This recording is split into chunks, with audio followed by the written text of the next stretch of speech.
Get home from school, turn on my TV. Who are these friends staring right back at me? Now that we're older, why don't you come over and go back in time with me? 90s babies nostalgia.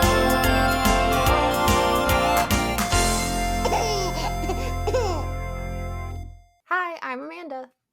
And I'm Jessica, and this is 90s Babies Nostalgia, where two fully grown millennial women rewatch and sometimes watch for the first time tween entertainment from the early 2000s. Just to be clear, we are not sponsored by nor affiliated with any of the shows or channels or any of the things mentioned in this podcast. We just really like talking about TV. And today, the TV that we're talking about is That's So Raven. Season 2. To be clear, we're splitting this up a bit, not as much as we did with Lizzie. We're not watching every single episode. No. But, there were 16 episodes in season 2 that we wanted to talk about. And of 16, we want to be able to give each one the time that they deserve. Like the Even Stevens episodes, we were doing 12 in an episode. We did that a lot with Lizzie as well. But Raven, we're just enjoying it so much. We want to go into it so much that we're going to do the first 8 episodes this time. And then part 2, season 2, we'll cover the rest of it. We're actually doing episodes 1 through 8 because they were all great this time. It won't be like 9 through 16 because there's more than that in the season. But yeah, another 8 episodes to finish it up. Does that make sense? Yep, makes sense. But this one is nice and easy because it's 1 through 8 straight through, which will be good. And they're all great episodes. I keep finding with Raven, I don't know why, I'm halfway through, not quite halfway through, a little bit less than halfway through season 3 right now in my watch. And I keep finding that the first 8 or so episodes of each season are great. They really set it up stronger than the middle episodes for some reason, which isn't to say that the middle episodes aren't good, but they're not as strong contenders. Does that make sense? Yeah. I wonder if that's a Disney strategy. They're let's get them hooked, and then the rest of the season they'll still tune in for the weekly episodes because we got them hooked with the first, few. Maybe there's a little bit of well, these are the story ideas we had. Okay, we ran out of stories, but we have more episodes to write. What else can we do? Yeah. Sure. Season 2 of Raven is different than season 1 and even than season 3 so far, in that it has, I think, the most continuity we've ever seen, not just in Raven, but in a show. Yeah. We get the introduction of 2 main side characters. Devon Carter, played by Jonathan McDaniel, also known as Lil J, his rapper name, and Alana Rivera, played by Adrienne Bailon of the Cheetah Girls and 3LW. And they both show up throughout the season, which is part of why it was hard to narrow down these episodes so much, because it was well, we've got so many actual plot lines running through here. Yeah. It was really refreshing to see. I would also say we got another third main side character, but I am trying to find his... Is that William? Oh, here we go. And we get William, which is Corey's best friend. Yeah. And he's played by Frankie Ryan Manriquez. Yeah. Nerdy little white kid. Yes. Yes. But he shows up quite frequently. I don't know if he's to stay, but he's definitely a third main side character that we kind of get added consistently. Mm-hmm. So do you want to jump into episode 1? Yeah, so episode 1, Out of Control, opens up where we see that Victor Baxter is going to open up the Chill Grill, which is his restaurant. So we're getting some continuity even from the end of season 1, which we haven't really gotten before. Season 1 ended on what's next for Victor. Now we know what's next. So it opens up with the Chill Grill, and they're planning opening night. They're going to have live entertainment. And so Raven really shows that she's worried that the Chill Grill needs to be cool, because she's like, all my friends from school, everyone I know is going to hang out here. And if it's not cool, then it's going to reflect bad on me. And so she's being really picky about everything. And so Chelsea and Eddie are also helping, but they're planning a salsa dance, but they're keeping it a secret from Raven because Raven is being like super, super type A. Everything needs to be perfect. And they don't really want Raven's opinion on their dance. They want to just be able to focus on it. So they're hiding it from Raven. And Raven gets this vision of them dancing close up, but she thinks that it's Eddie leaning in for a kiss with Chelsea. And so Raven gets all paranoid. Chelsea and Eddie are passing notes in class, and Raven sneaks the note out of the trash can and reads it and sees that Eddie's going to come over to Chelsea's that afternoon so they could practice. So Raven somehow knows that Chelsea has a plumber coming over. I think it's on the, I was thinking about this. I think it's on the note. I think Chelsea says on the note, like, change of plans, plumbing issue come to mind. Got it. Okay, that makes more sense. Because I'm like, how does Raven know that there's a plumber coming over? I know. So Raven, Raven dresses up as a plumber. She goes in and she's spying on Chelsea and Eddie. And she doesn't she sees them dancing and stuff like that, but she doesn't realize it's for the chill grill. And she ends up really fucking up their bathroom bad. And the real plumber comes and she skedaddles out of there. And then it's opening night. And Chelsea and Eddie do their salsa dance and they kill it. Except the whole time they're dancing, Raven has to interrupt them, being like, oh my God, I had a vision of this, distracting them. That part drove me nuts. I was like, Raven, we really right now is when we have to tell them about your vision. We can't wait for their salsa dance to be done. Literally, like, this is each other and like they're getting into it. This is a 2-minute dance. Like, yeah. Can you wait? Can you not? Eddie like drops Chelsea mid-dip because of her. Yeah. Anyway.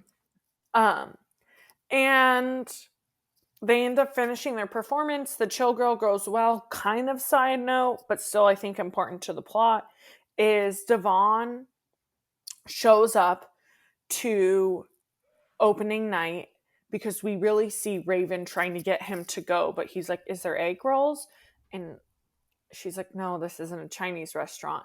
And so Victor ends up greeting him and sends him down the street to Wong's to go get his egg rolls, and Raven's kind of disappointed. And that's part of why she's been so type A throughout the episode, is early in school, she's passing out flyers to the chill girl, and she's like, Devon, he needs to come, and he's like, but I only really eat egg rolls. And so she's like, oh, there'll be egg rolls, and she's trying to get her dad to make them, and he's like, that makes no freaking sense, Raven. And then when Devon shows up and he sends him down the street, he tells Raven, you're right, those kids do like egg rolls. Yeah. Yeah. But also he's right. Why would he make egg rolls? Oh, absolutely. Devon only eating egg rolls is so funny to me. Like, it's just such a random thing. That's what I wrote. I'm like, he only eats egg rolls? Because, right, that's the thing. There's certain kids that only, even up in the high school, that, like, primarily eat hot dogs or primarily eat mac and cheese. Like, majority of their meals are one certain type of food. That is, I think high school's a little old for that behavior, but it happens. But I'm like, egg rolls, of all things? Well, that's all you eat? I wasn't even thinking about it as, like, a picky kid thing, as much as, like, when we were in school, a lot of, like, if we had a party in class or something, we'd usually get pizza, but sometimes we would get egg rolls. Oh, that's true. But that's because we had King Egg Roll, like, right down the street from our high school. It's like one of the best egg roll places ever. Like, I've never there's places like that in San Francisco. Oh, that's true. Especially, yeah, I guess I'm not relating to San Francisco. They probably can get some amazing egg rolls there. So that's for him to be like, that's what I want. Yeah. Like, I just felt like he was on, like, a craze, you know? Like, there were definitely kids who were, like, at our school who were like, but were there egg rolls? Yeah, that's true. That's true. I also have to say, I was eating lunch while watching this episode. just wouldn't recommend it if you're planning on rewatching this episode. It's really gross. Is this There's because of this the trash can episode or trash It's can because of the scene? trash can scene. So like Raven is trying to get that note that Chelsea and Eddie are passing back and forth, but the teacher catches it and throws it in the trash can. But at the same time, he's like going through his desk and he's pulling out like a moldy sandwich, and he like, instead of just dumping out the carton of milk, he like pours out the curdled milk directly And it's into the trash can. old. It's old. I think he says like the expiry date's like 1997 or something crazy. It's so gross. And then she's like sticking her whole arm into the trash can. It's like covered. Oh, yeah. I was eating and I was like, this is not the episode to be trying to eat lunch during. Raven's so committed in this episode to a point that it's annoying now. Like, the Yes. trash can, disgusting. As a former teacher, though, I kind of like related to it. Like, I felt that. But then when she comes in as the plumber, Chelsea's like, it's the upstairs bathroom. And she's like, who are you going to tell the professional what to do? And so she goes into the downstairs bathroom. She doesn't just destroy the bathroom. She drills a hole through the wall. And then when they put a chair in front of the wall, not because they noticed the hole, but because they need more room to practice, she drills a hole through the chair. Yep. Like, how she gets away with the stuff that she gets away with, I will never fully understand. Yeah. And then when she's interrupting the dance, I'm like, girl, can we please just like let it be for a moment? Yeah. There's definitely, I feel like in this season, it happened last season, but in this season, there's a few moments where like you have to suspend your disbelief in like, this just would never happen, right? Because Yeah, she commits, but she acts so like almost crazy sometimes. You're like, Raven, you cannot be drilling a hole through a chair. part of what I think works so well for Raven is the magical realism, and I don't just think that it's about her being psychic. I think it's also about her ability to like wear costumes that a lot of people Yeah. somehow don't recognize her, and she gets herself involved in everyone's business. And also, she always gets away with it. Always. Like, Chelsea's does she parents ever should have get in sent her a trouble? bill. Not for her antics, not for that stuff. She gets in trouble Yeah. for other stuff. Yeah. Because Chelsea mentions in this episode, she's like, oh, my parents are suing the plumber. But it's never brought up. Raven's never like, oh, that was me. Like, No. And her two best friends somehow didn't recognize her, even though they see her in costumes all the time. and it always looks like her. Like, yes, her costumes are really great and really fantastical, but like, they always make it so you know it's Raven in a costume. So I'm like, if these are her best friends who know she does this, you would think the moment she walked through that door, they'd be like, Raven, what the fuck are you up to? Like, It reminds me of, like, soft tangent, sorry guys, but I've been really into Miraculous Ladybug lately, and it's about two teenagers who fight crime in Paris. Anyway, they have alter egos. They don't know their true identities. In real life, they're best friends. They fight crimes together as superheroes. One of them's in love with the other one as a superhero. The other one's in love with their real identity.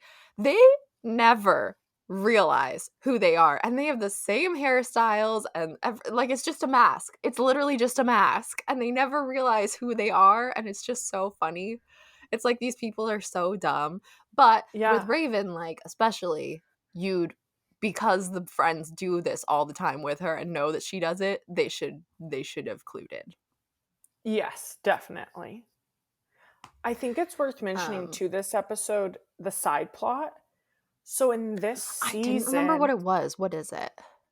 So in this season, just so you guys know, side plots kind of change. How I mentioned last season, what I kind of liked was the side plots weren't a consistent character. Like, each character got a side plot in different episodes throughout the season. This season, basically every side plot is Corey. And so Corey has a puppet named Monty, and he's practicing ventriloquism, whatever. He's doing that. because he's going to do a ventriloquist act for opening night. And so we kind of see his act, and he's making fun of Tanya and Victor, and they kick him off the stage early. But that's kind of Corey's side plot. And that's like a thing. I don't know if it's a trope. It's a soft trope, whatever. Like, definitely saw a lot of weird ventriloquism things as a kid. I mean, Rex and Victorious comes to mind the most, and that's a whole psychological analysis. But Yeah. also, I just want to say, like, I've said this before, but watching the kids, they come up in their outfits to do their dance, and Chelsea's usually in like very normal, modest outfits. She's in a dress. Eddie's wearing the longest tunic ever. It's so funny. But the clothes that they wear emphasize the fact that they have realistic bodies, and I just really appreciate that. Like, they look like normal teenagers. Yep. He's not super tall. He's not super muscular. Neither of the girls are super thin. And I just like it. I appreciate it. They look real. And like a lot of the side characters too don't have idealistic. Like Devon Carter isn't this amazing hunk. He's like an average high schooler that's pretty attractive. Like, he's cute, but he's not like, oh my god, that's like the hottest guy in school. You know, like everything feels very like, this is high school and this is realistic to what people look like. Okay, episode 2. Yeah. Okay. Don't have a cow. I'll do it. Episode 2, don't have a cow. We open up, I believe we open on the Chill Grill. We might open at school, but the most notable scene at the beginning, they're at the Chill Grill. Raven and Chelsea are having lunch, and Victor accidentally messes up the orders, which is a big deal because they both ordered burgers, but Chelsea's a vegetarian and Raven's not. And so Chelsea takes a bite and she's like, oh my god, this veggie patty tastes so good. It tastes like real meat. And then they realize it is real meat, and she has a meltdown about it, and she ends up with this like no cows pin, and that's important for later. While they're at the Chill Grill, they find out that Alana's having a Halloween party. Literally everyone is invited except Raven and Chelsea, and it's happening at the Chill Grill, which Raven is especially upset about. So they decide to look at a magic spell book. I think it's from Grandma Vic from the season 1 finale, right? Isn't it her grandma's spell book? It's Grandma Viv's old chest. Yes. And so they find this spell book, and they make this like wishing potion with a cauldron and a paddle that I don't know where they found at the last minute. And they wish that they could get invited to Alana's party, and then like immediately Eddie shows up and is like, hey, Alana said you guys can come. And they're like, oh my god. I think that's how it happens. I don't know. They find out Alana calls Raven. Oh, and Alana's right. like in this like trance like state, and is like, I don't know why I am saying this, but I am inviting you to my party. Right. So they get invited, and they're like, oh my god, it works. So then they make a bunch more wishes. Primarily, they're going to have really cool costumes and win the costume contest. So then we see them upstairs, and they're getting ready, and they've both showered, and Raven takes off the towel from her head, and she has these massive cow ears. And Chelsea's like, oh my god, why are you holding out on all the good costumes? And she's like, what are you talking about? I don't have a costume on. What are you talking about? And then she like freaks out.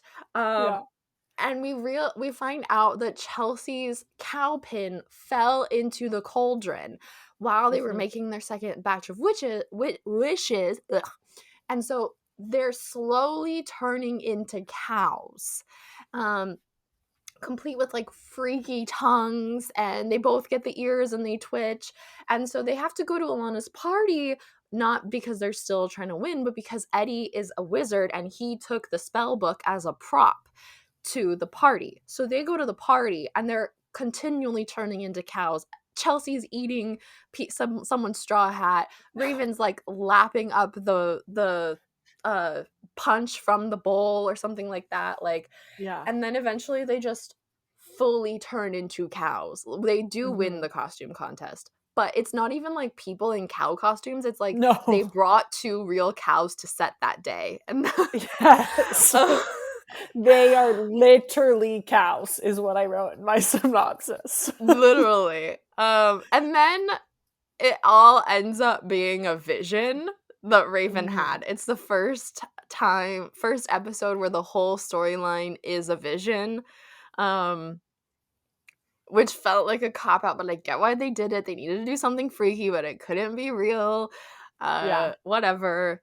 The B plot, Corey chooses to go trick-or-treating without Victor. He goes with William instead. Victor and Tanya are like, well, Victor's really sad, and Tanya's like, they're not the only ones who can go trick-or-treating, so they go. And then I think Corey and William's candy gets stolen or something, and they don't have as much fun. They don't get as No. much candy. William's costume like sets off all the car alarms, so like everyone hates them, and so then they don't get any candy. So then Corey Victor ends up gives going them. back out. No, Corey actually ends up going back out trick or treating with Victor.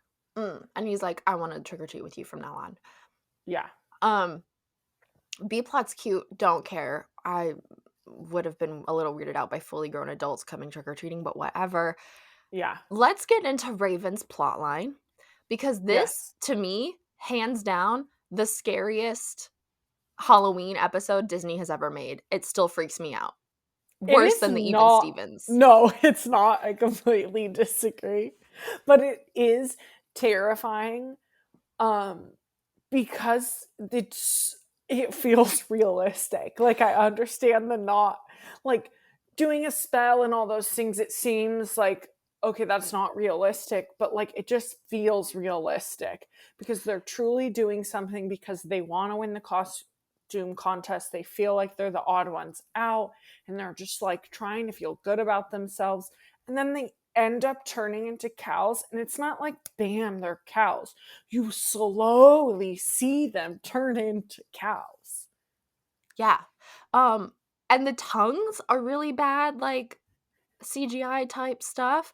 But aside from the tongues, the prosthetics are really good. And that's what's always freaked me out, is like the ears and the nose and all of that. Those are really well done. And so as a kid, that was to me the scariest episode. Because it feels... tails. Yes, they get tails. Yeah. Yeah, this is the one episode that my younger sibling was very much like, of all the episodes in That's So Raven, that is the episode that I will never forget. They were like, it is forever ingrained into my brain when they turned into cows. And I feel like you're very similar. Yes! It is kind of terrifying. I still think the Even Stevens one is scarier, but I understand why this one is so terrifying. It could have been real. I don't know why this is something I felt the need to know, and I don't know when it happens. I do know that this episode has our second Halle Berry reference of the show. Oh, I noted this as well, but it is, I think it's Raven, but maybe it's Eddie, but I'm pretty sure it's Raven. It's like, why couldn't your pin be Halle Berry? Like the pin that fell into the cauldron. Yeah, she's like, why couldn't you have been wearing a Halle Berry pin? Yeah, yep. Also, once again, the parents pretending to get it on is a note of mine. It's a reoccurring theme. I've seen it in like a list of, it was like things that we forgot or we didn't get as kids about That's So Raven, and like the reoccurring theme of Tanya and Victor being like, ooh, the kids are gone. What are we gonna do? It just keeps happening, you know? I wrote a note under a different episode, but I can say it now since you brought it up. I think that Tanya and Victor are our most realistic Disney parents in terms of like, you can tell they're in love, they have sexual attraction for one another, they're not afraid to show it, like they are a true couple with kids. They don't like hide their affection for one another, like they embrace it. You see them want time alone and want time away from their kids. They just really truly feel like a couple that is in love but are also parents, instead of them being like parents first.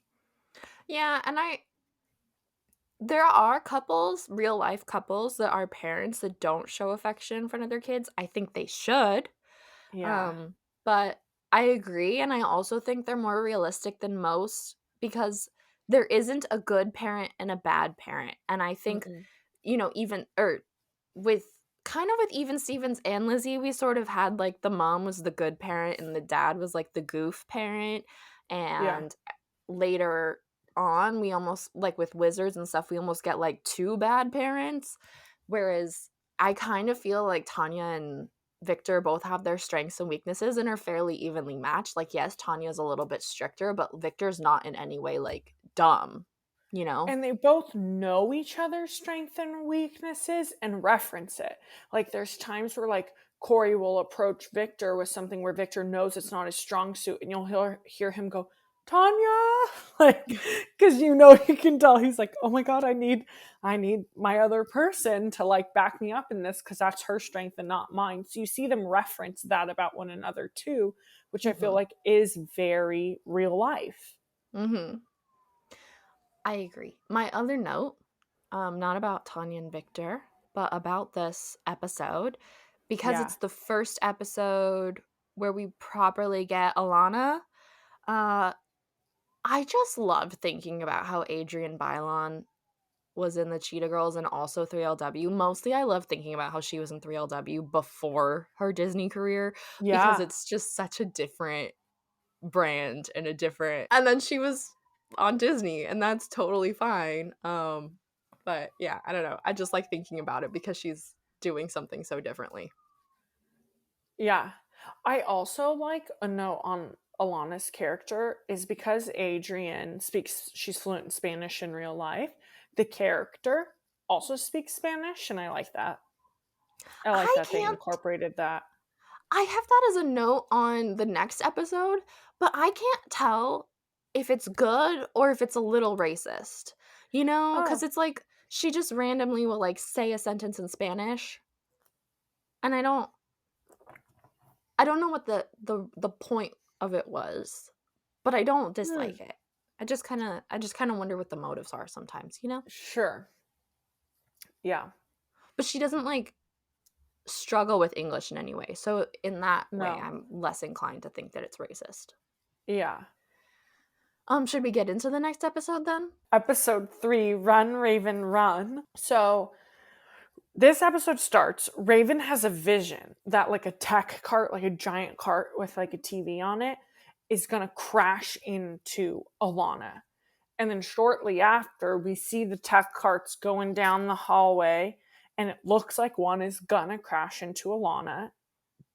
And so Raven, even though Alana's a bully, Raven decides to jump in to push her out of the way so she doesn't get crushed by this tech cart. But she pushes her into a big thing of blue paint. So now, weirdly, just like her hair and her top half are like covered in blue paint, I feel. I don't The, remember. the way the blue paint happened seems weird, but she's covered in blue paint. She's pissed at Raven, and they rush her off to the hair salon to get her hair fixed. Raven wants to go to apologize because she feels bad about what happened and wants to explain herself. But Alana thinks that it's the hair lady, the hairstylist, because she doesn't see Raven with her eyes. And it's like, oh, I've been waiting here forever. What's taken you so long? So then Raven just goes with it and pretends to be her hairstylist. Also, because she overhears Alana saying like she's gonna get revenge on Raven or something like, or she wants to like talk her down or something like that, right? As a third party. Yes. Yeah, like Alana is saying stuff about Raven, like, oh, that girl Raven, blah, blah, blah. And so then, like, Raven wants to get information out of Alana and, like, be like, well, maybe Raven is not that bad, kind of talk good about herself. So she's doing that. And while she's pretending to be her hairstylist, she doesn't get, like, any of the blue paint out of her hair whatsoever. And ends up spitting gum out onto her head. Yeah, she's And been then, chewing gum all episode as like a nervous tick. And yeah, then it just falls out of her mouth into Alana's hair and immediately covers all of her hair in a very all of it. unrealistic way. Yes. Yeah, it's not realistic at all. And then Raven kind of like gets out of there at that moment. And then we see flash forward next day at school. This is kind of connected to the side plot, so I'll put it in here. Raven tries to get out of school by pretending to have the chicken pox because both Victor and William and Corey all have the chicken pox. And Victor's like, nice try. You had the chicken pox when you were 4. Like, why don't you want to go to school? You need to just go. And so then Corey and William get involved and are like, we'll be able to track you at school, wear this tracker, put this tracker on Alana, and then wear this headset, and we'll tell you like where to go to avoid her. And so Eddie ends up putting this tracker on Alana, and Corey and William are like, turn left, turn right, go this way, she's coming in. And it's like this giant chase, and in the middle of it, Chelsea ends up crashing into Alana, and the tracker ends up on Chelsea. Mm-hmm. And so they both end up in a closet, and they're like, oh no, she's got you, she's right there. And they realize that the tracker's actually on Chelsea. So then when they go to leave the closet, Alana's right there and confronts them. And then the TV cart ends up rolling. Raven's vision comes true. The TV cart comes rolling in and rolls directly into Alana and completely just tramples her. Like, it just makes her immediately fall to the ground. Yeah, it's a convoluted plot. Like, it just Yeah. kind of keeps going. Raven keeps Yes. making it worse. Yes. I want to point out the map when they're tracking them is so funny because it's like this really basic map of the school that looks like a video game, and then when they're in the closet together with the 2 trackers, it says game over. Game over. Yeah. It's also due to production order. This is technically the introduction of both Alana and Devon. Devon's in this episode at the very beginning. We're seeing Alana and Raven sort of competing for his affections, and we learn that previously he was Bucktooth Carter, and then he kind of like grew up over summer, and now he's handsome, and so it's a little out of order. This is the order on Disney Plus is the order it was aired in. It's just not the production order, so there's a little bit of a continuity issue there. But yeah. Also, yeah. This is the only episode, or at least so far of the first 8, this is the only episode where we see Alana having a crush on Devon. Then it fully just switches over, like Alana's not interested in him, and really it's Raven's man. As far as I know, so far, yeah. Yeah. They have a truce briefly at the end, and then it immediately is over. Like, yes. Well, because Chelsea, being the dummy dum-dum that she is, spills that Raven got the gum in Alana's hair, and then Alana like pulls off her bandana. So unrealistic. Literally the entire middle portion of her scalp is shaved from where the gum was. And I'm like, that just would not happen. and she's like, you did this to me? Adrienne has great voice breaks, by the way. Her voice is very emotive. Yes. I also have to just do like a quick shout out. In this episode, Raven wears these pink pants that are slightly flared with a pink t-shirt and a pink blazer. And it's all like a baby pink. And it's just like pink on pink on pink. And I just like love it. Like, it's so early 2000s, looks so good on Raven, like, and just feels very high school too, to go like such one color at that time. I just like absolutely loved her outfit. She has a lot of one color outfits, I feel like. It continues. It's so good. Yeah. And I tried to find a post because I'm like, I need to find this outfit so I can post it on Insta stories because I just love it so much. Couldn't find it, so I'm going to go on an adventure. I might have to screenshot it myself on Disney Plus. Yeah. Such a good outfit. I'm in love with it. I think I need that outfit. We're 3 episodes in of season 2. I just want to say, like, the continuity of Devon and Alana, I feel like elevate the show Yep. beyond even what we saw in season 1, even what we loved. Like, I really, really enjoyed the incorporation of their characters and the way that we see them in multiple episodes. And we end up watching all of the Devon episodes, I believe, in season 2. I almost made a couple optional because there were so many of them. And as a kid watching this, I thought her and Devon were like the biggest deal, like the most romantic thing to ever be on my screen. Like, I was so into it, you know? Yeah. But So, also, in some senses, they feel like a realistic high school couple. yeah. You So know? I just really enjoyed it. And then also, I think the first Cheetah Girls already came out or was about to come out around the time of season 2. Yeah. Which, like, I definitely knew who Adrienne was before she was in Raven, because I was a big Cheetah Girls girl. Yes. Yeah. I think maybe the first Cheetah Girls is 2002 and Raven is 2003. No, it debuted on August 15th, 2003. So it's probably right around the same time. Makes sense. So it started January 17th for season 1. So by the time they introduced Alana, probably right, that August of 2003, probably, by the time season 2 went on, Cheetah Girls was a thing. She was known. People knew who she was. Coincided. Yes. Episode 4. Speaking of Adrienne and Cheetah Girls, episode 4, Close-Minded. Yeah. So, when I take notes, some episodes, I just like take notes. Some episodes, I watch, and mid-episode, or like even at the beginning, I'll be like, oh my god, we're watching this one. And this was one of those. Yeah. Principal Lawler, which, Jess, you didn't see this one last season, but Lawler is the principal. He becomes the principal in season 1.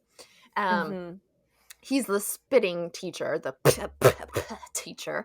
So Principal Lawler has introduced school uniforms, and Raven is like, what? Everyone's grumbling, and Raven, being the stylist, fashionista that she is, she decides to protest. She gets up on the stairs and makes this grand speech about how they need to show up in like customized uniforms to stick it to Principal Lawler and their individuality, and everyone's like cheering with her. And then the next day, no one did it. No one. Not even Eddie and Chelsea, which Raven really takes to heart. And so Raven, who does individualize her uniform. I think important to know, uncharacteristic of Eddie and Chelsea. Yeah, because they usually support Raven no matter what she's doing. But they didn't want to get in trouble, and I can't entirely fault them for that. It's just like they didn't even give her a heads up. No, they didn't even tell her they weren't going to go along with it. And then she gets sent to detention. And when she's at detention, who else is there but Alana, Muffy, and Loca? Is it Loca? Loca. Yeah. Who are Muffy and Loca, we haven't mentioned, but they're Alana's two best friends. They're kind of like her henchmen. Loca's like this really tall black girl who kind of intimidates everyone but has a crush on Eddie. And Muffy is this really preppy white girl who interprets for Alana a lot and acts like her secretary. Anyway, the three of them were moved enough by Raven's speech to also individualize their uniforms. So they're all four in detention, and Raven's kind of finally like becoming friends with them, even though they haven't been friends since, like, I don't know if it's in this episode or another episode where they mention it was like the second grade when Alana fourth grade when Raven got the lead role of the Tooth Fairy over Alana in a school play, and so they've had beef ever since. But anyway, so they start to talk about what they're gonna do and seek revenge, and Alana's like, I have an idea. And then Raven has a vision of like stinky cheese in, I don't even remember why, but like this big wheel of cheese in the heating vent, and she's like, you weren't thinking of, and Alana's like, no, I was just gonna do something plain, but that's a much better idea. And so they get she gets this giant wheel of Parmesan and they sneak it into the air vents. So I think it's important to note that this episode opens with this expensive wheel of Parmesan from, like, I don't know if it's a cooking class in high school or the cooking club, but this giant wheel of Parmesan has gone missing. Someone stole it. We find out that it was Alana and her posse that stole it. Thank you. I did not remember Brings how us the back cheese here. is Yes. involved. Yeah. So Yes. so they put it in the vents. But then Raven like feels bad about it because they know the heater is going to turn on and it's going to make the whole school stinky. She either feels bad about it or she's worried about getting in trouble or something. She has a change of heart. So she gets a vision uh-huh. of Alana putting the wrapper that the cheese came Right. in Eddie and Chelsea's locker. And she does that thing where she's like, Alana, were you planning to do this? And Alana was like, no, I wasn't, but I like the way you think. Yeah. And then that's when Raven gets a change of heart because she's like, okay, it's fine if I'm involved in these antics, but I don't want to get like my best friends who had nothing to do with it in trouble for something they didn't do. Right. It happens 3 times, I counted, in this episode where she says, Yes. you aren't thinking of, to try to make her vision not come true, and then it does come true. And I just want to say, Raven, get it together. Like, truly just get it together, honey. Stop giving these ideas. Don't tell people, you're giving people the ideas. Like, just don't say what your visions are. Because guess what? They come true 98% of the time anyway. So just let it happen. But don't put the ideas in people's heads, which is exactly what she's doing.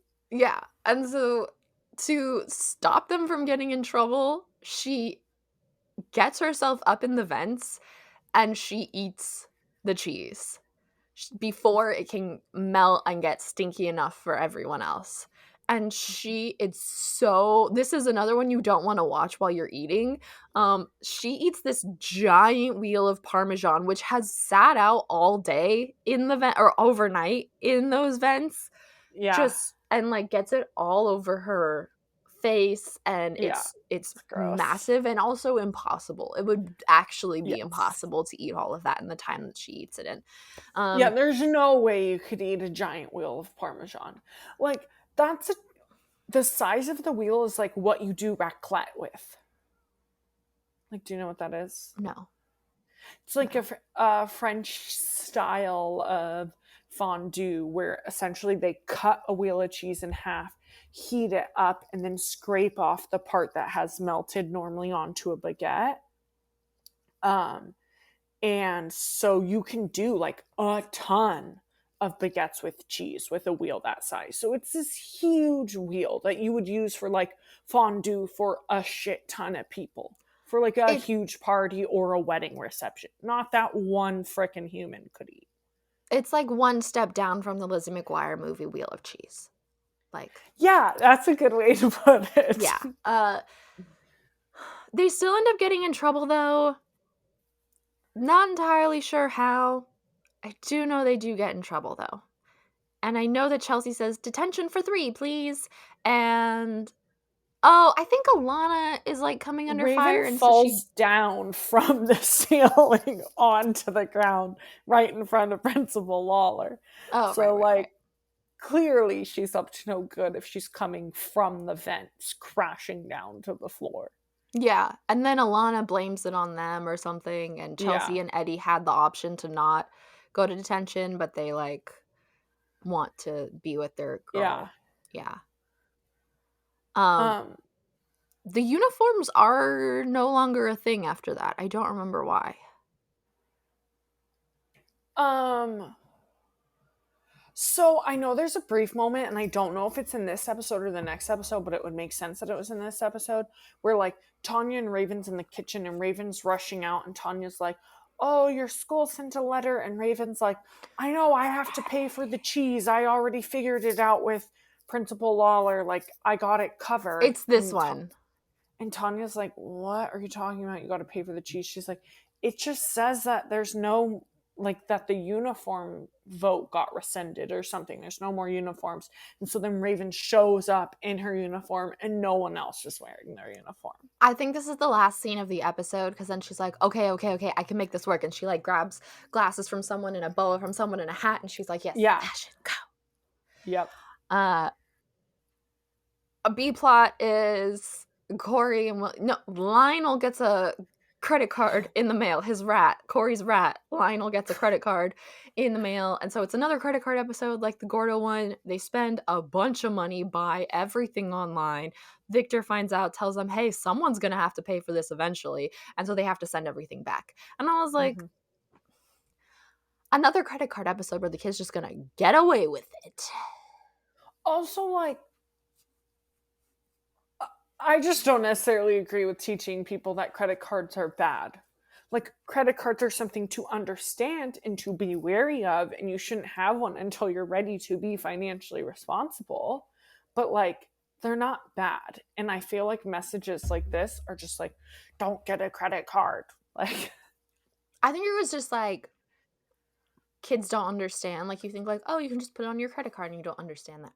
But also, I don't know, as a kid, I didn't realize credit cards were fake money, so I didn't think that was a lesson that needed to be learned. yeah, sure. One of the things Episode Raven 5. says that I enjoy, home skillet biscuit. She calls Alana that at one point, I believe. Also, of note, every other person in detention is a boy. There are no other girls in detention. Oh, I did not notice that. Yeah. I didn't like that, but okay. Episode 5. Four's a crowd. Four's a crowd. So Raven gets a vision of Devon leaning in for a kiss and saying her name. And so she goes up to Devon to make plans to hang out, and he ends up calling her and is like, I actually have plans with my little sister on Friday. I have to take her to Pizza Palace. I have to take her to Pizza Palace, so we can't go on our date. And so Raven's like, well, let's just make this a sibling date, because she realizes how he described Pizza Pals is the place she saw in her vision. And so they go to Pizza Pals. She convinces Corey to come along, so it'll be like a sibling date. And they get there, and his little sister Nadine is a terror. She is there to ruin Raven's life. She wants to be the only woman in Devon's life, and she makes that very clear. She is upset that he's gotten hot over the summer, and now he has all these girls and, you know, all these friends, and he doesn't have time for her, and so she wants to ruin Raven's life. She's like hitting Raven with a mallet, and at one point she gets Corey trapped in like a claw machine. This little girl is evil. And so they're getting ready to go, but they want to see the Pizza Pal show. But then the Pizza Pal show, they find out, is going to be canceled because the pirate is malfunctioning. And so what does Raven do? It's not just that they want to see it. It's that in Raven's vision, they kiss in front of the Pizza Pal show. So she's repeatedly like, when are they coming out? And they come out like every 15 or 20 minutes or something like that. But because the pirate's malfunctioning, she dresses up as the pirate. Yep. Yeah. I don't really know how that works into her vision of getting kissed, though, you know? It does. Because in her vision, it's just like the robot and the bear and not the pirate. And it makes sense because she is the pirate and the vision is from Devon's perspective. So she doesn't see that she would be the pirate in the vision. But like, she goes up there, she's trying to make everything all good, doing the show, but she ends up like totally messing up. And her wig gets knocked off and her beard gets knocked off. One of her eyebrows. Yeah, one of her eyebrows. And Devon's like, is that Raven? And Corey's like, yeah, you idiot. She likes you. Like, why do you think she's doing all of this stuff? It's because she likes you. And so then Devon ends up coming over because she like falls off the stage as this pirate to check in on her. And he leans in and Raven gets her kiss. Yeah. And I love that they end this episode with the next day of them at school. So awkward. They don't know how to approach each other. They don't know how to talk to each other. And I love it because it's realistic. Your first kiss is awkward. Right, and I think it's like the beginning. It's a little bookend. Like the beginning of the episode, they see each other in school, and they're like, "Hey, Devon. Hey, Ray. Okay, bye." Like they don't say anything, and like Eddie and Chelsea are making fun of them. And then at the end, they've kissed, and it's like the same exact thing except with like one more word. Mm-hmm. And they're like, "See progress." Yeah. It is cute when you're in high school or even middle school and like you don't really know what's going on, but you know something's going on. I actually though, I like this episode mostly for the B plot. Oh, the B plot is good. Okay, you go for the B plot. There's not much to it other than like Chelsea and Eddie come over to hang out, but Raven's not there, and they're like, "You're our favorite parents," because like Tanya and Victor want some time alone. But then when they say that, they're like, "Oh, okay." And so they start playing games together, and they get really competitive, and like they play this game called Contwingo, which is like fake Twister. And there's Twister this is part. way more intense. It's like stick your left ear here and your right elbow here. And they like call I think they call them chickens at one point, and so Tanya's like, who are you calling a chicken? There's this great part where Eddie like crunches a water bottle behind his back to pretend that it's like Victor's back, like he's getting Back. hurt, but then it actually ends up being his back as well. But it's so funny. I just really enjoyed it, like the kids hanging out with her parents without her being around. I thought it was really cute. When they do leave, there's this weird moment where they just stand up and Chelsea just has the box. And then all of a sudden, the next shot, the mat is completely gone and it's been packed up, even though they never are shown packing it up. It's just like in the box now. And I was like, okay, we couldn't, okay, fine, whatever. I didn't like that. Yeah. But aside from that, the B plot's really cute. It is cute. The only part that I didn't understand is I'm like, Victor has this brand new restaurant and you're telling me he's at home on a Friday night? I'm sorry, that is not realistic to opening up a brand new restaurant. His ass is there on a Friday night, at least for the first year. Like, it was just he's home not a lot realistic. in this show. He is, that's very true. Also, kind of still hospitality, the worker at Pizza Pals, when they're like upset that the Pizza Pal show isn't gonna happen, and they're like, come on, like that's our favorite part, like you have to have the Pizza Pal show. And she has a sign where she goes, so here's the deal, I'm really tired, I just worked a double shift, the pirate's leaking oil, so back up off me. And it just gave me hospitality feels so hard. Because I was like, girl, you are just an exhausted, underpaid service industry worker, and I feel it. Like, I feel it. I forgot what she said, but I do remember the sass, and I really liked it because I was like, good for you, sticking up for your knockoff Chuck E. Cheese wages. Like, yes. One small thing I want to know, because it's just connected to them, it feeling like high school. I know we keep saying this, but these characters just feel really real, and this is what makes this show, is that pink on pink outfit that I referenced earlier. The shirt Raven re-wears in this episode. Oh wow, I didn't notice. Yeah, and I liked that it showed her re-wearing some of her clothes. Like, yes, the outfit is different, but the shirt is the same. And it just feels like very realistic for high school. You don't have a brand new outfit every day.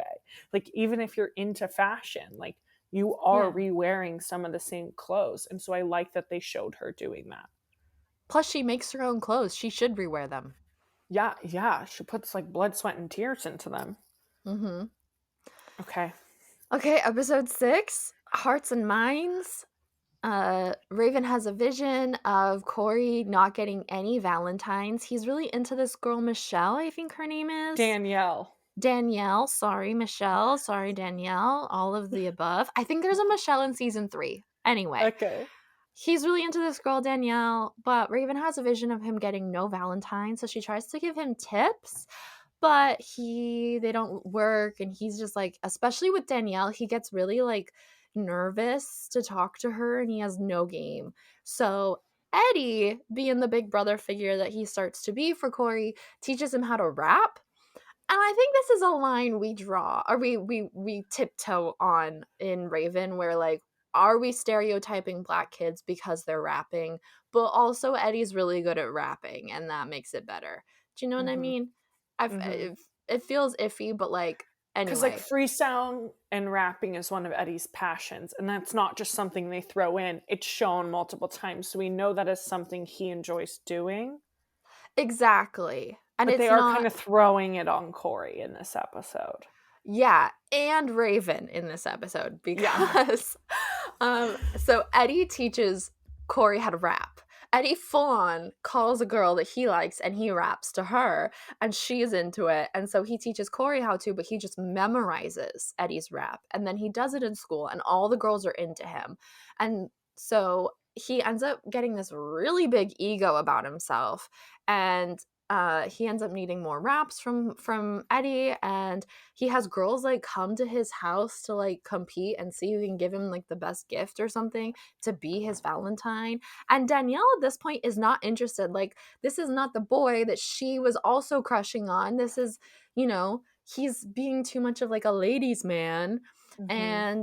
And Raven's like really annoyed at this new attitude, and so she like calls him out and challenges him in front of all these girls from school into like a freestyle battle, a little rap battle. And Corey cannot rap without Eddie's lyrics. Like, he's like, Mm-mm. my name is Corey, this is my My story, 2 story. + 2 = 4. Yeah. At another night he says, at night I snory. And then Yeah. Raven, full on, she goes, I posted this on my stories, I think, or I recorded it a million times to post on her stories and didn't end up posting. I don't know, but Raven's great. And she's like, she schools him and proves to all the girls that he can't really rap. But she also calls Danielle or something like that. And Danielle comes, and Corey gets the Valentine that he always wanted. He is humbled and he gets the girl, which is very nice. Yes. The rap's great because she like sits him, because she not only sits him down, but she also tells the girls, you need to learn some self-respect and not let a boy treat you like this.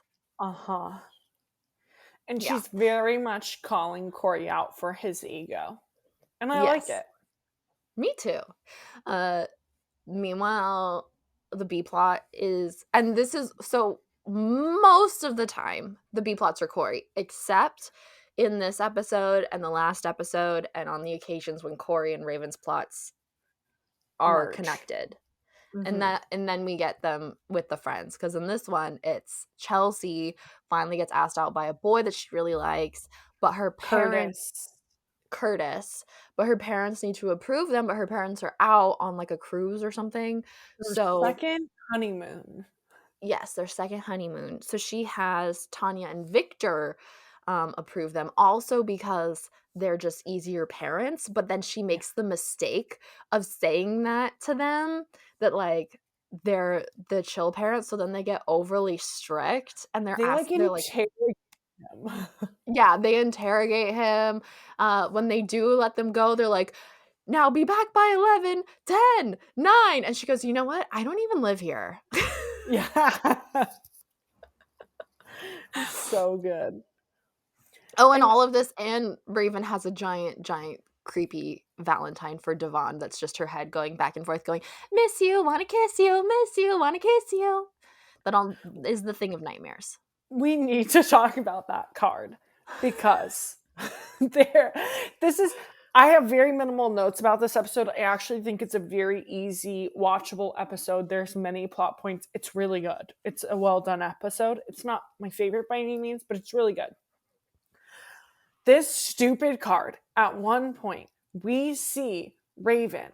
The card is on the floor, and she has like a giant mop thing, and she's like mopping the glue on the top of the envelope like she's gonna mail it. And I'm like, please include in the plot how this literal 10-foot card is going in the mail, because that makes absolutely no sense. Where did they get the envelope? We never see a follow-up to it. We never see the card in an envelope. We just see Devon surprising Raven coming home early, and then the card is just standing up with no envelope in her house, and she gives it to him. And I'm like, No, why did we have this whole... We don't see it in the envelope. she says that the post office wouldn't take it. Or the mailman wouldn't take it. Oh, I missed that. Yeah, no, there's a point where she's like, they wouldn't take it. Oh, okay, And okay. She That has this answers my giant... question. Because I like, was like, what the hell? She has this Valentine because I think Devon's supposed to be out of town for Valentine's Day, but then he comes home a day early to hang out with her or something like that. Yep.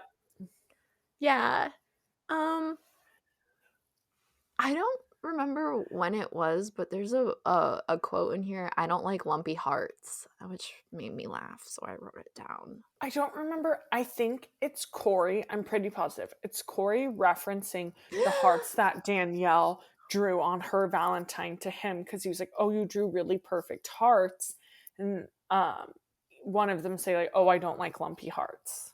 But I think that's what it's connected to. Yes, I thought it was really, really cute that that's what they talk about, the Korean, because it shows how young they are after he's been playing this ladies' man, that they're talking about lumpy hearts and how he really likes that how she draws her hearts. It's very cute. Juvenile. Yes. The only other note I had about this episode is that in the beginning, I don't even remember what they're talking about. I just know that there's a lot of like back and forth of the trio, Eddie, Raven, and Chelsea, like making fun of each other. And I feel like it's where I got some of my sense of humor, because they're like always lovingly making fun of each other and being sarcastic. There's this line like, now where would we actually reach this master? And I don't know what it's from. I just know that it's said sarcastically and sassily, and like they're just like, I enjoy very watching playful them. for one. They know how to poke fun at one another in a way that it's not going to upset each other. Yeah. And it happens a lot stereotypically with Chelsea, because Chelsea says dumb stuff and then they're like, really? But they're never mad at each other for it. Like, it's fair game. Because they know it's all love at the end of the day, you know? Yep. All right. Episode 7. Another episode that that haunts my nightmares sometimes, you know? Oh, interesting. Okay. Close Encounters of the Nerdkin. Raven finds out that Devon is into Astro Force 5, which is basically like a knockoff Star Trek, it seems. And is a Forcey, is what they call each other.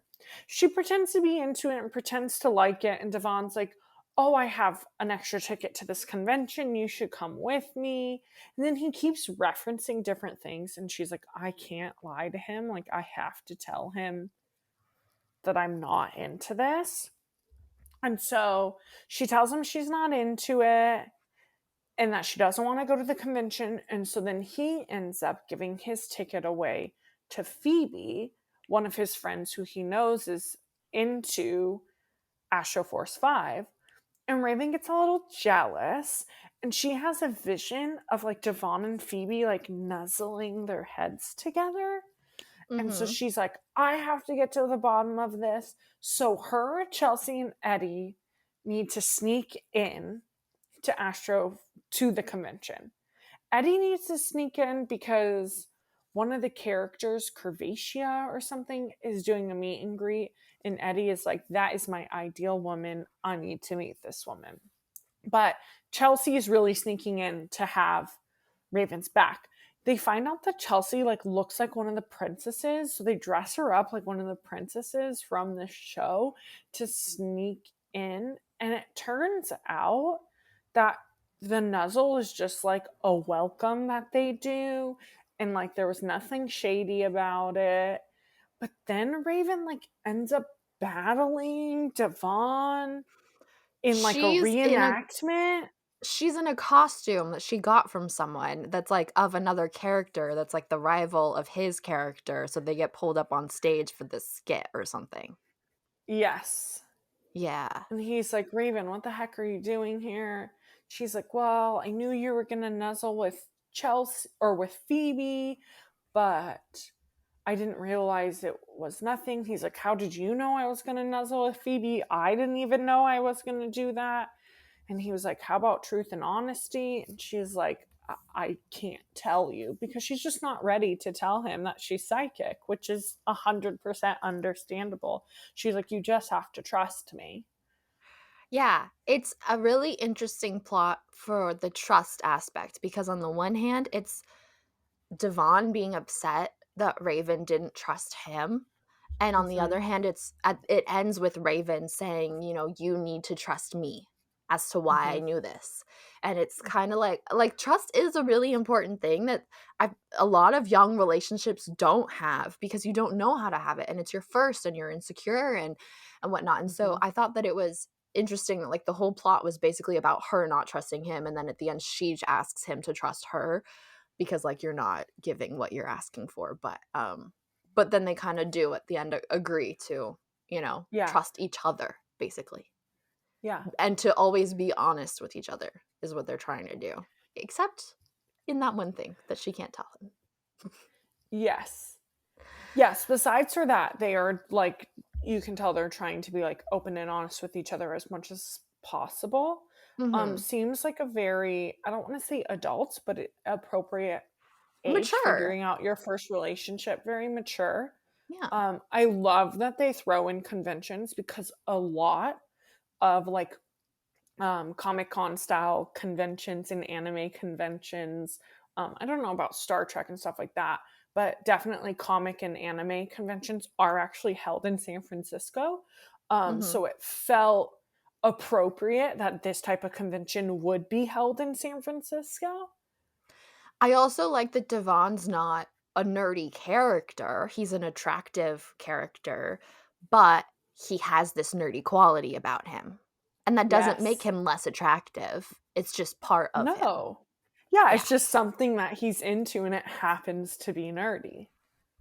I said this was like an episode of Nightmares just because it's not a nightmare. It's just that for some reason, when I think of Devon and Raven, I think that they're everything, but I remember this episode and I remember the blue episode. And those are like the main things that I always have in my mind, and like the costumes were a bit much. And it's also to follow up with Eddie's thing, the promo he saw for this Curvaceous was from like 25 years ago, and now she's old, but she's really nice. And so they have a little, it's a cute little moment that they have where she's like, lots of people come because I was the woman of their dreams, but I'm not anymore. And I don't know, he like gets over it and she signs something for him.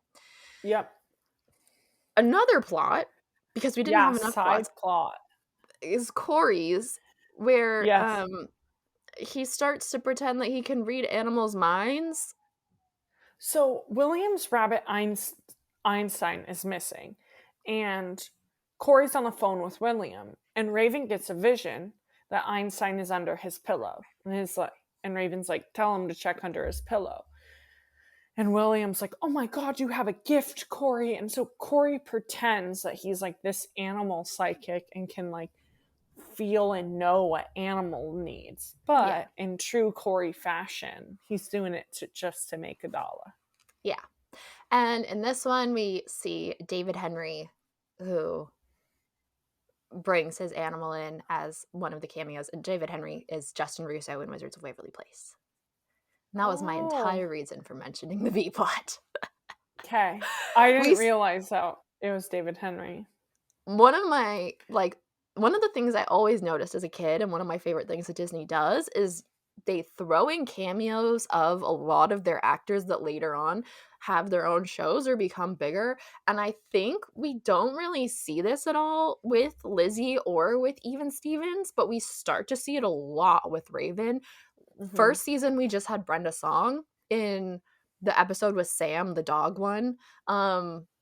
We had a little Brenda Song cameo, and then here we get the David Henry, and then later on in season 3 we get even more of them. But Yeah. I just And we like to point got them out. beans as well, which, like, that's not foreshadowing, but it's throwing in past characters. Yeah, and we get some of that with Raven as well. I mean, we did, but we'll get a little bit more later on. Yeah. And we get a lot of celebrity cameos. But yeah, I like to Yeah. pick out the Disney people as they pop Yeah. up. Last one? Yeah. So now I think for, like, you know, Raven has a lot of the fun, kooky, like, we've talked about it, like, you know, fantastical kind of plots with her costumes and stuff like this. This is an episode where I feel like anyone who watched Raven remembers this episode. You know this episode. They replayed this episode. But it has a very hard-hitting, realistic plot line. Mm-hmm. It just is. It's funny. It makes you laugh. There's a lot of physical comedy, but the plot line just hits home, I think, to a lot of people. And so this is episode 8. That's so not Raven. Raven hears about a competition, a design competition, and she has a vision of herself walking down the runway in this beautiful dress. So she applies to the competition and is accepted into it. However, there are a lot of actual models at the competition, and she's basically told that she's expected to design the clothes but not to model the clothes. And then when her design gets accepted into a further round of it, she's shown on the magazine or the promo shot of having been edited down to where it's very much her face, but not her body. And she gets upset by this, and she starts to feel defeated because the head of the agency keeps saying, like, this is for models. Like, you're a designer. But in the end, she almost gives up. She designs a smaller dress. She's also trying very hard to get the model body. It shows her like running like crazy on a treadmill and sweating really hard and making herself almost sick trying to It's lose the not weight. a treadmill, but it's like Oh. one of those, I think they call it the Buff Guy 5000. And there's this small little moment where Tanya's like, Victor, why did you buy this? You don't even use it. And then you see Right. Raven unveiling it and using it. And it's like one of those like all-in-one type of machines where it's like abs and legs and arms, and she's like fully, Yeah. you know. And basically she's told that she has to be a size 2 in order to walk the runway. And she's trying to get down to a size 2 overnight. Yeah. And can't do it, makes a size 2 dress for an actual model. And there's another woman at the competition who I don't really know what her role is. Yeah, I wrote that she's a photographer, hair, maybe makeup lady. She has some sort of role, but I'm not sure what it is. She's a Black female adult at the competition who has some sort of role there. She was excited by Raven's design and her walking the runway in the first place. And now as Raven's like ready to give up and have this thin white girl model her dress, she expresses like that she's disappointed, basically, that like, because they keep mentioning the look. You don't have the look. And she's like, well, but you have your look. What's the look? Yeah. And so Raven does decide to get up and model her dress. The model walks out in her dress, and Raven also walks out in her dress. And then they end up having this like battle on the runway, but then they end up working together as well. And the model like sticks up for her, and it's very cute. I have to laugh because Raven gets so much more runway time than the previous designs. Like, holy crap. There's this really cute moment where Victor goes, my baby made that dress. And Tanya goes, and I made that baby. And Victor goes, and I helped. Yeah. And it's like a very sweet episode. It hits home in a lot of ways. The way that I keep talking about how they have realistic bodies, this is where it like is emphasized that the bodies they have are not the bodies that are represented in media at the time. And this was a huge very, very realistic for the time, 2003, 2004. I think now, there's still obviously areas in misrepresentation, but magazines and websites and stuff know that they need to show all different types of bodies.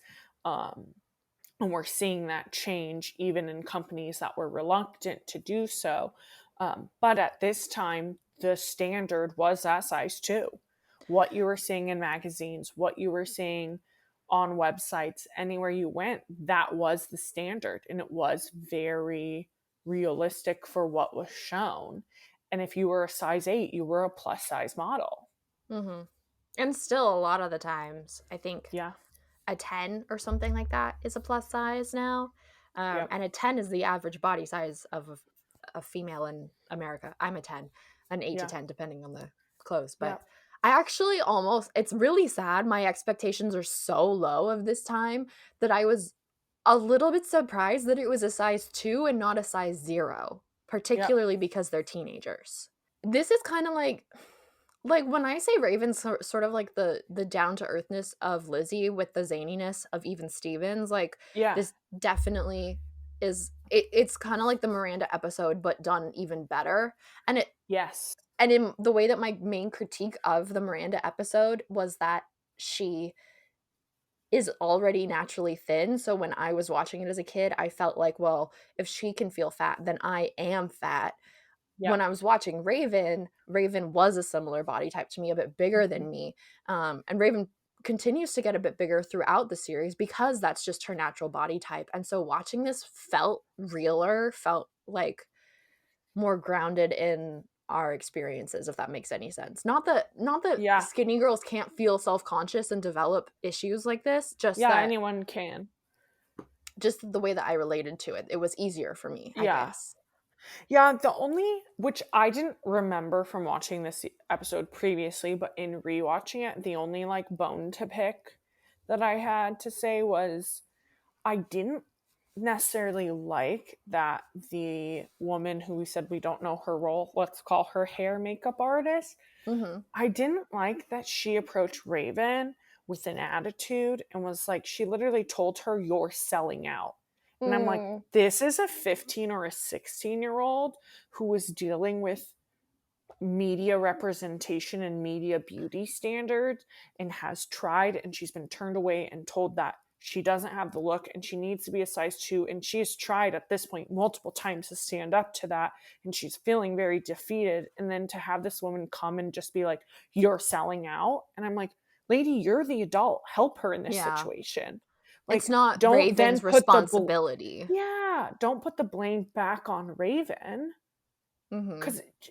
it wasn't her problem she created. She's against this problem. She doesn't want that to be her reality either. So I didn't really love that that's how the woman approached it. But Yeah. you then later on do see the woman like rooting for her, and she's all in and very supportive. I just wish that maybe that particular portion we saw that woman being like more supportive and being the adult that stood up for Raven. I think I would have liked that more. Yeah, I think that's always what she intended, kind of. Like, she was always Yeah. supportive of what Raven wanted, but I do get what you're saying. Like, she was The putting too much approach. pressure on Raven, like, Yeah. especially because she's so young. Like, when she's an accomplished designer, it'd be a lot easier to make these choices and decisions, but Yeah. she's 15 in one of her first design competitions. Yeah, she can't sell out. It's her first design competition. She's 15. Don't call this 15-year-old a sellout. Like, I just didn't love that. Yeah. The other, the plot line, the B plot, is just Corey wants a new video game system, so he's trying to like convince his parents to let him get one, and then he sells a bunch of stuff to pay for a new one, right?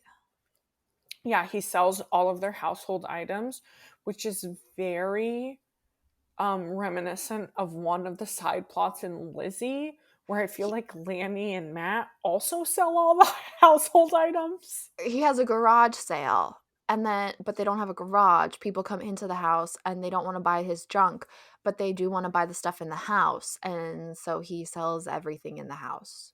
Yes. Yes, that's true. Um but that's the B plot, and I don't really care. I just wanted to point it out because it exists. Mm-hmm. I really, I've said it before. I love that Raven has ambition and that she knows what to do, what she wants to do. I know that a lot of people don't have that at her age, but in a way, like, she feels almost like the anti Lizzie Yeah. in that Yeah. aspect, because Lizzie has no idea ever what she wants to do and she feels pressure about it. And that's something else that's very realistic of growing up, is Mm-hmm. when you don't know what you want to do and you feel pressure and like everyone's telling you to figure it out. But Raven, on the other hand, I always related to, because she knows what she wants to do and she's going to Mm-hmm. fight for what she wants every step of the way. And I just, like, that inspired me a lot growing up. Mm-hmm. And now as an adult, I watch it and I'm like, good for you, Raven.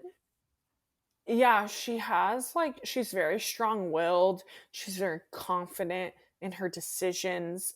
Um, and that stems from her ambition. And I didn't realize it, but you're right. She kind of is the anti Lizzie in that sense, because Lizzie is very like, I have no idea. I'm just a kid. I'm figuring it out, which maybe also is connected to, in a sense, Raven is in high school, Yeah. Lizzie is in middle school, and you start to get that pressure to have ambition, have drive, know what you want to do post high school. So it makes sense that Raven is a little more developed in that way.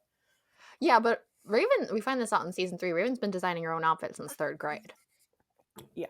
Um, there's She's a a lot. badass little fashionista, and she Yes. knows it, you know?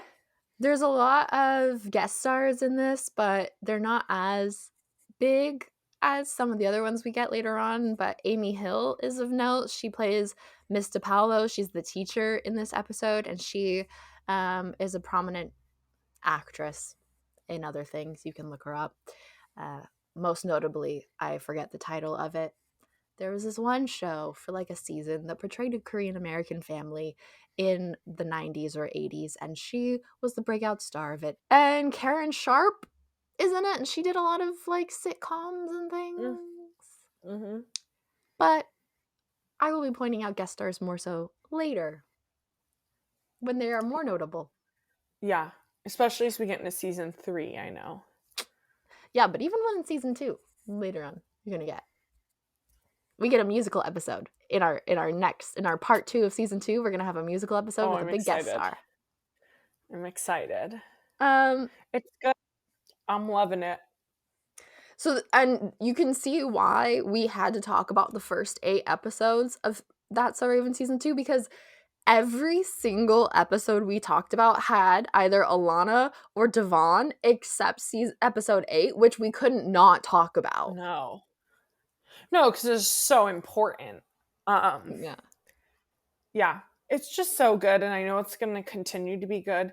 There hasn't been a single episode that we've watched so far that I don't remember. Like, all the episodes I remember watching growing up, which this is the first show that has happened for me. Like, there were episodes of Lizzie that we watched, and most of the episodes of even Stevens that we watched, I did not remember watching growing up. Every single episode, I was like, yep, seen that one. Yep, remember that one. And so much of it is like yes, I remember watching it coming out, but so much of it is like iconic shit, like the stinky wheel of cheese and the cute uniforms, or the weird Trekkie convention, the disguises that she puts on, or in this case, the very body positive message in the last episode, and the modeling, and like you feel uplifted with her. Like, it makes you feel things, or it makes you laugh in a way that the other shows didn't as well. Yeah, it's so good. It's so good. I guess we're just like excited to keep talking about it, but we can't yet. We have to cut it off at some point. Me too. So check us out on all of our socials on YouTube and Instagram. We're 90s Babies Nostalgia. Spell out the word 90s. And on TikTok, we're 90s Babies Nostalgia, but the numbers this time, just to switch it up on you. If you have any thoughts about That's So Raven, favorite moments, feel free to DM us or comment us on Instagram. That's kind of the quickest way to get to us, and we can interact with you that way. We really love when you guys leave us comments. So If you have a moment, we would really appreciate that. And other than that, we'll see you next week to finish, 2 weeks from now, to finish season 2 of That's a Raven. Yeah, that's it. All right, see you Thank in the next one. Thanks for joining us. Bye. 90s babies nostalgia.